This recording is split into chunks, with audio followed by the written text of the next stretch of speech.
Chers amis, bonjour. Quelques mots avant Shabbat pour vous souhaiter Shabbat Shalom et aussi un bon Rosh Chodesh puisque dimanche c'est Rosh Chodesh Elul et donc on est Shabbat Mevarechim Elul. C'est un moment très spécial, le mois d'Elul. On sait que c'est pendant cette période que rayonne déjà ce qu'on appelle les Yud Gimel Midot Arachamim, la bonté divine qui est l'énergie en quelque sorte qui soutient tout ce mois de Elul. C'est un mois où on peut se rapprocher d'Hachem, c'est le mois de la Teshuvah, c'est un mois du bilan, mais pas un bilan d'une manière négative, un bilan où effectivement on se remet en question, on essaie de regarder ce qu'on a fait pendant l'année, mais on essaie de s'améliorer, mais c'est pas seulement ça, c'est un moment de retour vers soi, de retour vers l'essentiel, de retour vers Hachem. Elul, c'est Rachet Tevot, Ani, les de Div et de Dili, ce sont les initiales de je suis pour mon bien-aimé pour moi, donc ça représente l'union entre Knesset Israël et Akadosh Baruch Hu, entre le Neshama et sa source. Et Ani les Dodi, ça commence par Ani les Dodi, ça veut dire je suis pour mon fiancé, c'est la fiancée qui parle pour retrouver son créateur, c'est-à-dire pour retrouver son amant, c'est-à-dire la Neshama ici d'Israël qui veut retrouver son créateur. Ça doit partir d'en bas, ça part de ce qu'on appelle en bas dans la Kabbalah, c'est-à-dire le côté, ici le côté de l'homme justement, qui est vu comme le côté féminin, qui est d'habitude quelque chose de réceptif. Mais en fait, il y a ce premier pas à faire. Ce premier pas, il vient par le désir en réalité qui s'éveille des Bnei Israël de retrouver leur créateur. En fait, le Baal HaTanya explique que, justement, pendant le mois d'Elul, il y a une force qui est donnée pour ça. C'est-à-dire que cette capacité qu'on a de s'éveiller et de revenir, c'est pour ça qu'on va commencer à sonner le shofar, on va faire des slichot, c'est en fait, il y a une nétinatoire, kohar, il y a une force qui nous est donnée, et cette force qui nous est donnée, ce sont ces Yud Gimel Midot Arachamim. C'est-à-dire que c'est comme une bonté divine qui fait qu'on a envie de se réveiller. Souvent on est pris dans pas seulement notre torpeur, puisque c'est une idée d'éveil, donc ce qui s'oppose c'est le sommeil, mais pas seulement ça. Souvent on est pris dans une fermeture, on est enfermé dans nous-mêmes, on n'arrive pas à sortir de nos limites dans lesquelles on s'est habitué, dans lesquelles on s'est empêtré en quelque sorte. Alors il y a plusieurs moments dans l'année où on peut sortir d'Égypte, on peut sortir de nos limites. L'Égypte, c'est Mitzarim, c'est les Mitzraïm, ce sont les limites de nos limites psychologiques, nos limites physiques. Et en fait, si on a vraiment la croyance dans l'enseignement de nos maîtres, au fond, on a une dimension illimitée, on peut vraiment dépasser beaucoup de choses. On n'est pas obligé de s'enfermer dans une croyance sur nous-mêmes, dans une croyance limitante de nos possibilités. Au contraire, on peut les libérer. Et ça, on fait ça à Pessar. Pessar, c'est l'idée de sortir d'Égypte, sortir de nos limites, mais pas seulement à Pessar.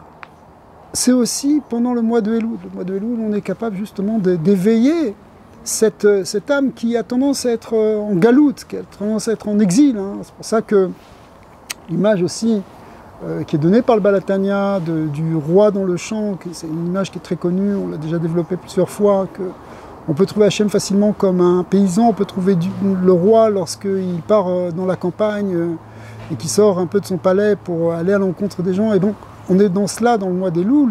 Mais le Baal HaTanya dit, des fois c'est pas seulement dans le champ c'est encore un domaine cultivé par les hommes, mais même si c'est extérieur par rapport à la ville, extérieur par rapport aux maisons, par rapport au palais, mais c'est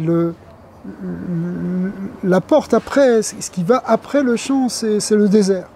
Et parfois on se retrouve dans un désert, c'est-à-dire dans un monde où on n'a plus cette connexion avec la dimension spirituelle, on n'a plus de connexion avec nous-mêmes au fond. C'est-à-dire que, bon, évidemment on existe, on fonctionne, on fait ce qu'on a à faire, ou plus ou moins, on est pris dans nos habitudes, dans nos défauts, parfois dans nos addictions, dans nos problèmes. Ça s'appelle qu'on est dans le désert.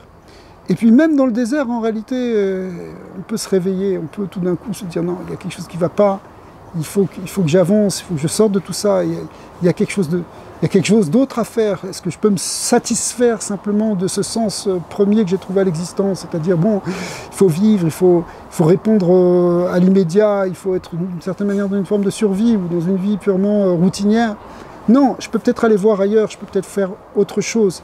Et ça, c'est l'idée, si vous voulez, que pendant Elul, on peut développer. Hein, dans la paracha de cette semaine, le premier verset nous dit Re, Anochi noten lefanecha et beracha et kilala. Je mets devant toi la bénédiction et éventuellement le contraire de la bénédiction, suivant la manière de traduire des traducteurs anciens.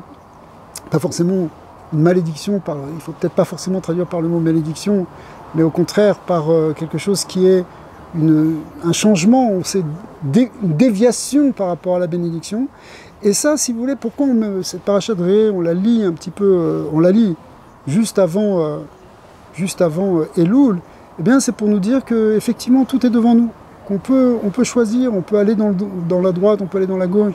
Il suffit, on n'est pas déterminé par un processus naturel de fonctionnement de nous-mêmes.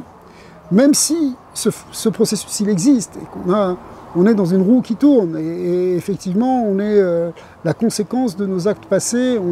Comme les Chachamim dans Pirkei Avot nous disent, mitzvah goret mitzvah, une mitzvah entraîne une autre mitzvah, une avera entraîne une autre avera, c'est-à-dire que on est dans un sens, dans un cercle soit vertueux, soit au contraire vicieux, mais en fait, on peut sortir de tout ça. C'est ça l'idée de Teshuvah. C'est-à-dire qu'au lieu d'être dans un cercle qui tourne, où on ne peut pas sortir, où on est pris et puis finalement, on regarde en arrière, on dit quoi, finalement, qu'est-ce que j'ai fait de toutes ces années?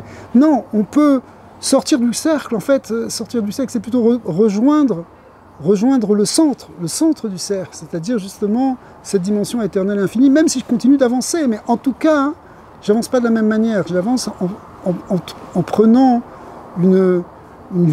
en ayant une vision qui est différente, une conscience qui est différente de ce qu'on fait et de vers quoi on va et de ce qu'on fait. Et ça, c'est l'idée véritable de la Teshuvah. La Teshuvah, c'est revenir vers ce centre, revenir vers ce point qui est l'essence divine qui est en nous, reconnecter avec elle. Et c'est le moment pendant le mois d'Elul de faire ça. Bezat Hashem, on souhaite à tous Shabbat Shalom, Bracha ve'atzlacha, de grandes simcha, beaucoup de bonnes choses. Bezat Hashem, on peut bénir le jour de son anniversaire. Alors je vous bénis tous, que vous ayez tous Bracha begashmiut ou beruchniyut, et qu'on entende que des bonnes nouvelles, que ce mois d'Elul, que ce soit un mois de Géoula, et que le Mashiach puisse se révéler dès ce Shabbat Mevarachim. On souhaite à tous Shabbat Shalom et Rosh Chodesh Mevorach, et rien que des bonnes choses. Shabbat Shalom.